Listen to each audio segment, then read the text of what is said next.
तो छोटा ऊपर बैठ के क्या कह रहा है, अंकल अंकल मैंने इसको कुएं से निकाला है, और देख रहे हो उसके पेट को ऊपर से। पागल हो गया, तुम इसे कुएं से निकालोगे? नहीं मैंने निकाला है। चलो पागल, झूठ बोल रहा है।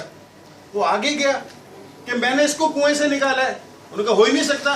पूरा गांव ने मिलके उसके ऊपर लानत करनी शुरू कर दी कि झूठे लोग हो तुम लोग। और वो बता बता के थक गए दोनों कि मैं गिर गया था, इसने मुझे निकाला, लेकिन कोई मानने को तैयार नहीं था। फिर एक बहुत ही बुजुर्ग साहब बैठे हुए थे, उन्होंने कहा नहीं ऐसा हो सकता है। तो सारे उनकी तरफ मुड़ गए कि तुम इस बच्चे के साथ दे रहे हो, बताओ मुझे कि ये 6 साल का बच्चा 10 साल के भैंसे को कैसे निकाल सकता है। उनका देखो जब ये वाकया हुआ था तो इसे मना करने के लिए तुम लोग वहां पे नहीं थे कि तुम ये नहीं कर सकते। तो जब इसने नाकामी की बात सुनी ही नहीं तो इसके जहन में सिर्फ ये था कि मैं कर सकता हूं, और इसने कर दिया। तो अगर हम लोगों की बातें सुनते रहेंगे तो उसमें सिवाय नाकामी के कुछ भी नहीं मिलेगा। तो क्यों ना हम वो काम कर जाएं जो हम करना चाहते हैं। क्योंकि अभी आपने एक धान पांसी डायरेक्टर को यहाँ पे खड़ा हुआ देखा, कहाँ गई? चली गई। क्या वो गोल्ड डायरेक्टर लगती थी? आप ही की तरह सुना था और ही फिल्म। आइए जरा, ये सफाई डायरेक्टर लगते हैं आपको? लगते हैं कि एक आदमी बन सकता है? इन्होंने भी ऐसे ही सुना था और ही फिल्म।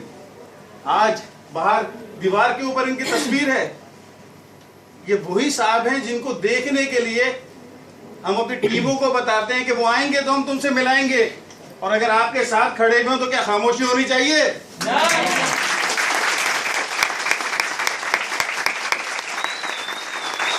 सब वही लोग हैं जो एक एक सीढ़ी चढ़ के ऊपर आए, और आज हमें चढ़नी है और हमें रोकने के लिए मौजूद है वही सारे लोग।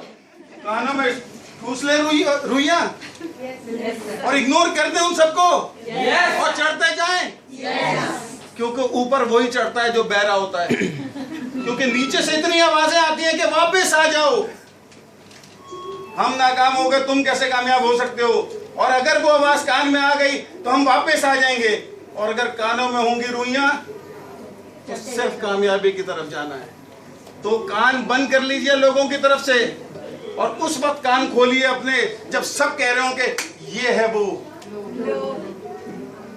उस वक्त तो लोग कह रहे होंगे कि ये है वो इंसान जिसे हमने रोकने की कोशिश की थी, इसने सुना ही नहीं, और यहाँ पे खड़ा।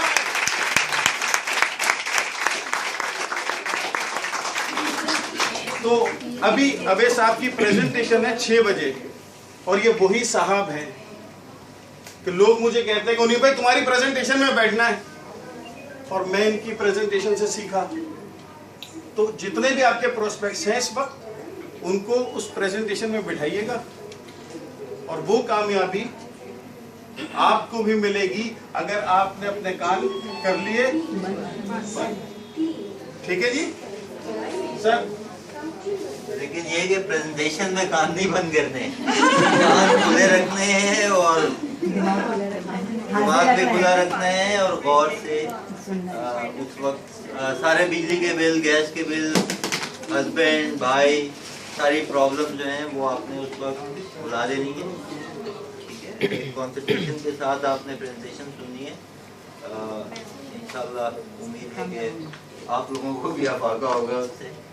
और देखिए, यहाँ तक आने या सफार बनने में किसी की कोई रुकावट नहीं है। मुनीब भाई भी आप बन सकते हैं, वैस बन सकते हैं, माजिबीन भी बन सकते हैं।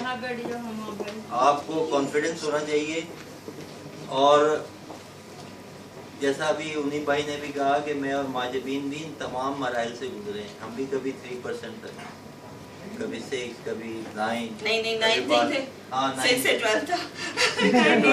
लेकिन ये कि इन तमाम मराइल से गुजर कर हम यहाँ तक आए। ठीक है, और मुनीब भाई ने एक और बड़ी ज़बरदस्त काम की बात बताई है, तो चले मैं उसको एक्सप्लेन करके वापस अपनी जगह पे जाऊँगा कि मैंने और माजिबीन ने कभी सेल नहीं की।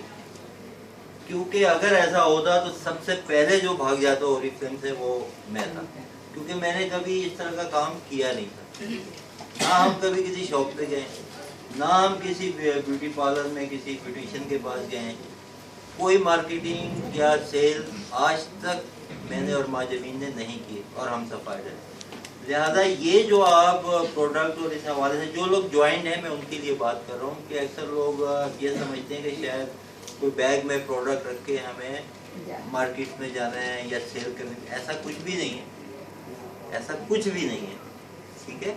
और अभी एक गोल्ड डायरेक्टर होके गई हैं जो घर तक महदूद है, जिनके घर में यहाँ तक पाबंदी है कि होली फ्लेम का शॉपर नजर नहीं आना चाहिए। वो गोल्ड डायरेक्टर इंग्लैंड का टूर करके आए। तो ये सब चीज़ें जो हम आपको बताते हैं, लीडर्स को आपके सामने लेकर आते हैं या अपनी बातें शेयर करते हैं, इसका बुनियादी मकसद ये होता है कि आपको मुख्तलिफ तरह के लोग और वो किस एनवायरनमेंट में किन हालात में काम कर रहे हैं आपको पता चले।